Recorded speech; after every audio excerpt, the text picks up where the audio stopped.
আক্তারুল্লি এক জায়গায় হয়েছে। আক্তারুজ্জামানের কথা বলছিলাম।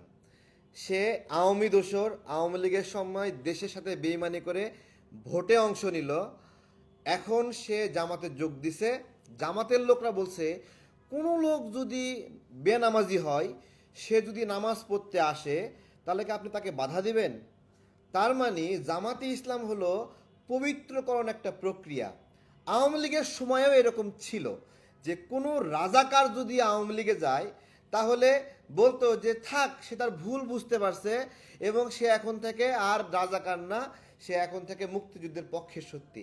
আওয়ামী লীগ যে রকম ছিল মুক্তিযুদ্ধের পক্ষের শক্তির একটা কারখানা, আজকে পবিত্রকরণের একটা মেশিন হলো জামাত।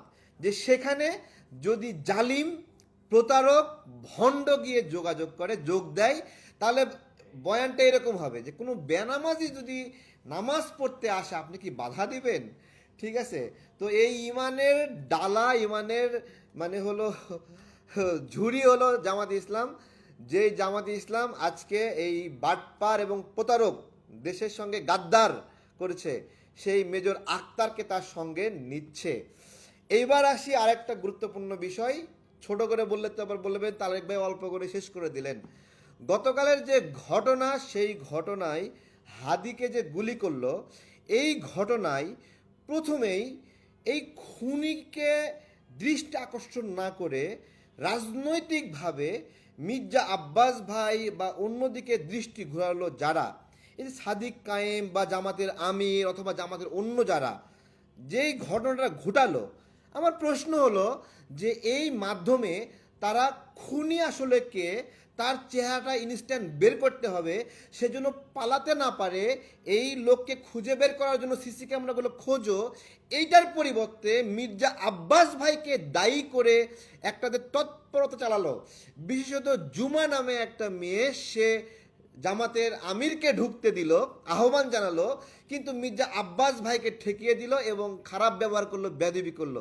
এই যে প্রক্রিয়া, আপনাদের কাছে আমার জিজ্ঞাসা, এই প্রক্রিয়াটা কি এইরকম ছিল না যে প্রকৃত অপরাধীকে আড়াল করা, তাকে পালানোর জন্য সেফ এক্সিট দেওয়ার জন্য একটা প্রক্রিয়া?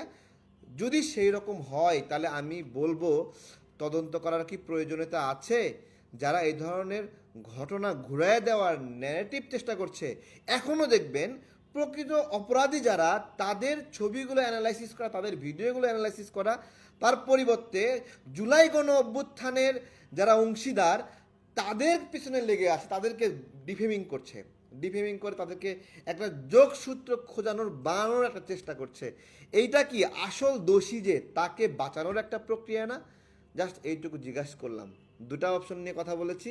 একটা হলো মেজর আক্তার যখন থেকে জামাতে যোগ দিছে, তখন থেকে সে আর গাদ্দার না, সে বেঈমান না, সে আপনার হলো আওয়ামী দোসর না। এটা একটা পবিত্রকরণ মেশিন হয়ে গেছে। আওয়ামী লীগের সবাইকে আহ্বান, দলে দলে আপনারা হলো জামাতের পথে আসেন এবং আপনাদের নাম থেকে দোসর, স্বৈরাচার এই নামটা কাটাবেন আপনারা, সে আহ্বান রইল।